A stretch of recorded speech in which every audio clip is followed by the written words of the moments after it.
시청자 여러분, 안녕하십니까? 서울시의회 플러스입니다. 첫 소식입니다.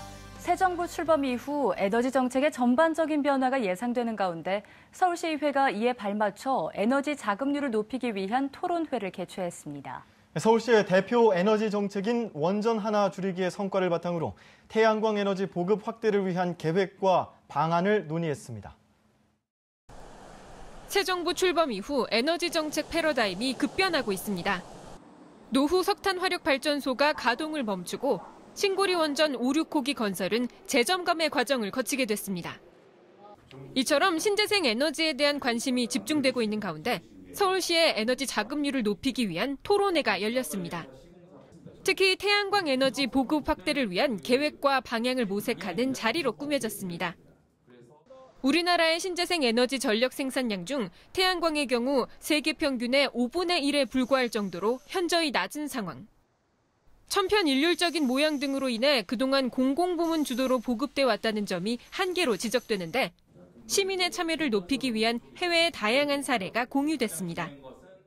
이 텍스 크레딧 제도가 있습니다. 이 세액 공제를 통해서 개인들이 그 세금 혜택을 받기 때문에 실질적인 편익을 제공하고 있습니다. 지역에 있는 그 전력회사, 유틸리티 회사들이 각종 그 적극적인 프로그램을 기획하고 사업 모델을 만들어서 그 시민들이 직접 참여할 수 있게끔 유도를 하고 있고, 또한 열병합 발전 보급을 확대하기 위한 방안도 소개됐습니다.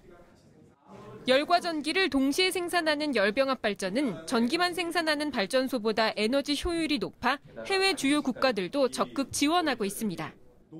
열과 전기를 따로 생산할 때의 효율이 한 51% 정도 되는 반면에 열과 전기를 CHP로 동시에 생산하게 되면 효율이 75%로 증가한다. 에너지 수입량도 줄어들게 되고 그로 인해서 여러 가지 환경오염 물질도 줄어들게 되는 효과가 나타나게 됩니다. 그래서 하지만 LNG 발전에 비해 대도시 입지 등으로 발전 단가가 높은 만큼 제도 개선의 필요성이 강조됐습니다. 이 밖에 주차장이나 도로시설물, 방음터널 등 서울시의 기타 자원을 활용한 태양광 확산 과제 등도 논의됐습니다. TBS 구균진입니다.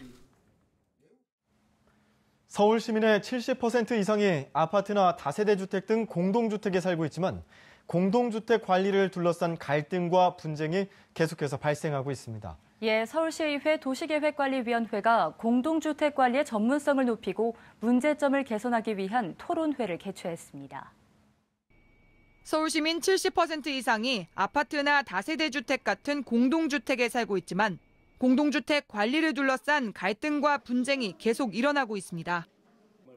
이에 공동주택 관리를 합리적이고 혁신적으로 조성하기 위해 의견을 나누는 자리가 마련됐습니다. 여전히 우리 공동주택 관리에 대한 문제점이 노출되어 있습니다. 그런 문제점들을 살펴보고 대안을 논의한 자리입니다. 첫 번째 발제를 맡은 김미란 변호사는 관리소장 업무 환경의 현주소를 짚으며 이들의 업무 독립성을 보장해야 한다고 주장했습니다. 관리소장의 업무에 대한 부당한 간섭이 있더라도 정당하게 항의하는 것이 쉽지 않은 현실 속에서 관리 업무의 독립성을 보장하는 제도적 환경을 구축해야 한다는 설명입니다. 규정을 보면은 부당 간섭을 하도록, 그러니까 부당 간섭이 문제가 되는 주체, 입주자 대표 회의, 괄호 열고 구성원 포함 이렇게 되어 있습니다. 사실은 입주민들에 의한 부당한 업무 간섭도 상당히 많습니다. 부당하게 간섭하는 주체를 확대할 필요가 있다고 보고. 또 회계 처리 기준도 현실과는 동떨어져 있다는 지적입니다. 아파트 회계 처리는 관리와 집계를 위한 것이지만 수익을 목적으로 하는 일반 회사와 똑같은 회계 처리 기준을 적용하고 있습니다. 따라서 아파트 회계 처리의 목적에 부합하는 회계 기준을 제도화해야 한다는 주장입니다. 공동주택 특성에 맞는 별도의 인식 기준이 필요하다. 기존의 회계 이론에 따른 현금 기준, 발생 기준 이 두 가지 틀로만 모든 것을 해석하지 말고 이 아파트 특성에 맞는 별도의 기준을 만들자라는 거예요. 이 자리에선 이 밖에도 서울시의 맑은 아파트 정책 등을 살펴보고 공동주택 관리의 투명성과 효율성 증대 방안 등에 대해 논의했습니다. TBS 문숙희입니다. 서울시 일부 자치구가 민간 납골 시설을 매입해 저렴한 가격으로 제공하고 있습니다. 하지만 실제 이용률은 현저히 낮은 것으로 나타났습니다. 전철수 의원은 이용률을 높이기 위한 실효성 있는 대책이 필요하다고 강조했습니다. 숨진 사람의 시신을 매장하는 대신 화장하는 비율이 높아지며 관련 시설의 부족 현상도 가시화되고 있는 상황. 이에 대비해 서울시 일부 자치구들은 지난 2004년부터 수도권 지역의 민간 납골 시설을 매입해 운영하고 있습니다. 지역 구민들은 시중가보다 10분의 1 정도 저렴한 비용으로 이용할 수 있다는 게 특징. 그런데 83억 원을 지원받은 이 자치구 시설들의 이용률이 낮다는 지적이 제기됐습니다. 경기도 화성시에 위치한 서울시 자치구 추모의 집입니다. 서울시 자치구 7개가 2만 5천여 개의 납골당을 분양받아 공동으로 운영하는 공간입니다.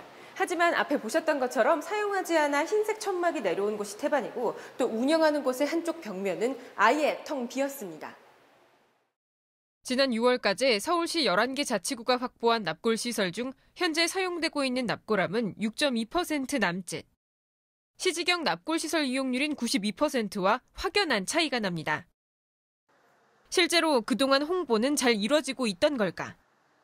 각 구마다 책자나 배너 홍보 등을 통해 구민들에게 알리고는 있지만 담당 공무원들조차 소외된 사업으로 여기며 홍보에 소극적입니다.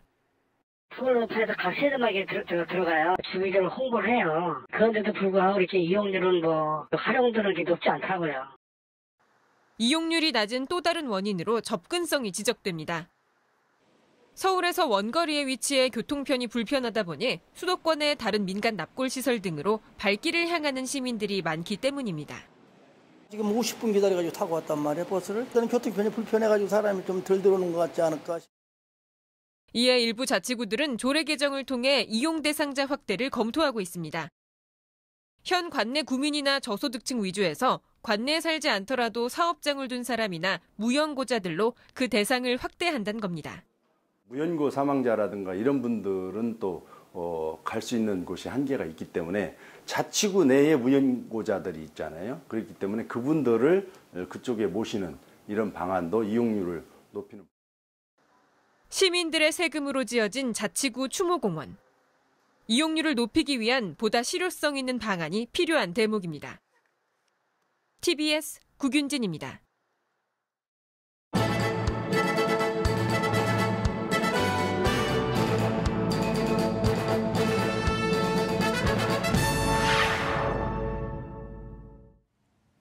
박호근 의원은 지난 11일 방과 후 교육의 혁신적 전환을 위한 마을교육 운영 및 관리 방안을 주제로 연구 착수 보고회를 가졌습니다. 이날 보고회에는 박호근 시의원과 한양대학교 산학협력단, 자문위원들이 참석해 추진 방향 및 제안 사항에 대해 의견을 나눴습니다.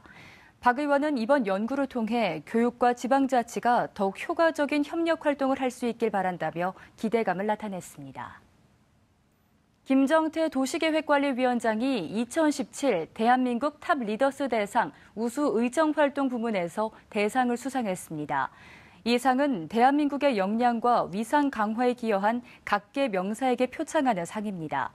김 위원장은 앞으로도 혁신의 리더십을 발휘해 서울 시민의 복리 증진과 삶의 질 향상에 매진하겠다고 전했습니다. 문화체육관광위원회 김경자 의원이 지난 9일 광화문 광장에서 열린 제12회 서울시 수어문화제에 참석했습니다. 본 행사는 농사회의 인식 개선을 위해 개최됐으며 수어를 활용한 문화공연과 나눔회장이 마련됐습니다. 김 의원은 앞으로 수어가 하나의 언어로 자리 잡아 모두 차별 없이 예술 활동을 누릴 수 있길 기대한다고 말했습니다. 문형주 의원이 14일 TBS FM 서울 속으로에 출연해 청취자들과 만났습니다. 최근 문제로 지적되고 있는 학교폭력의 심각성을 언급하며 학교폭력위원회의 역할을 강화할 수 있는 방안을 추진하고 있다고 밝혔습니다. TBS FM 서울 속으로는 평일 오전 11시부터 12시까지 진행되며 모교데이트에서는 서울시의회 초선 의원들을 초대해 시민과 한 걸음 더 가까워지는 자리를 마련하고 있습니다. 다음 주에는 교육위원회 송재형 의원이 출연할 예정입니다.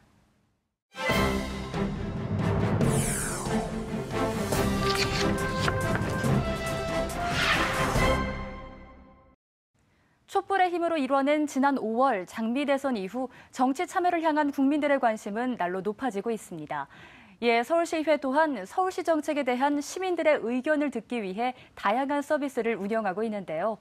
오늘은 서울시의회 시민 참여 방법에 대해 알아보겠습니다. 소통의 중요성이 강조되는 요즘 자신의 의견을 표현하는 방법에는 어떤 것들이 있을까요? 네, 자, 서울 속으로 한 발 더, 시민 곁으로 한 뼘 더. 서울시의회 홈페이지에 적힌 서울시의회의 슬로건입니다. SNS의 활성화로 소통이 더욱 쉬워진 요즘, 서울시의회 역시 시민들의 목소리를 가감없이 듣기 위해 의정 모니터를 운영하고 있는데요.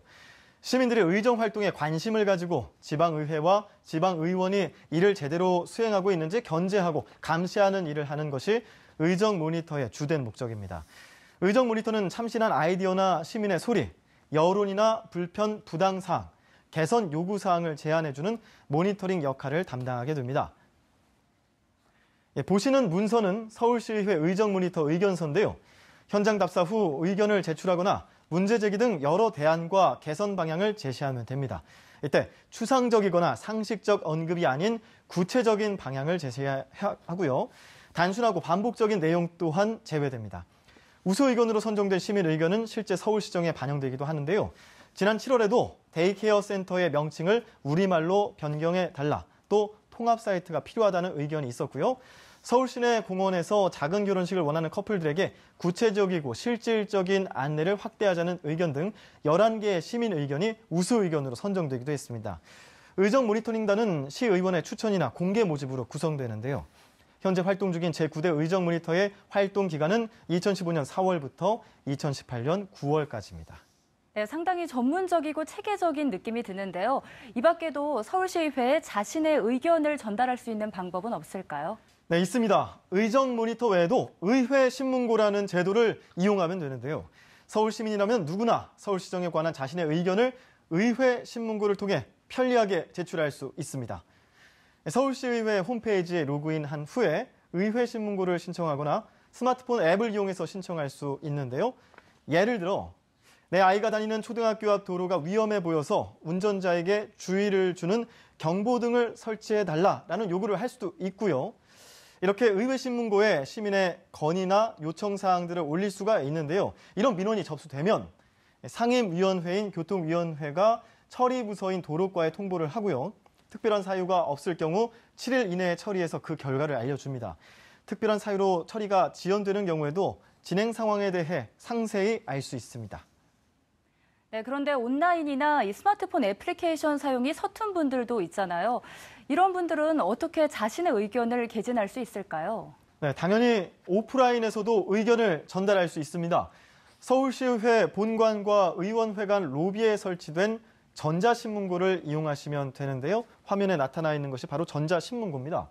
신청한 민원 처리 상황을 한눈에 알 수 있을 뿐만 아니라 자유 게시판 성격의 나도 한마디 등 다양한 메뉴도 동시에 이용할 수 있습니다. 물론 휠체어 이용자도 큰 어려움 없이 이용할 수 있고요. 가상 키보드와 음성 녹음 기능도 지원해 더욱 다양한 시민들의 목소리를 들을 수 있습니다. 네, 생각보다 쉽고 간단하게 자신의 의견이나 또 생활 속 불편함을 전할 수가 있었네요. 앞으로도 서울시민과 서울시의회를 연결해주는 의정 모니터와 의회 신문고를 통해 시민 생활과 한 발 더 가까운 시정을 펼칠 수 있길 기대해 보겠습니다.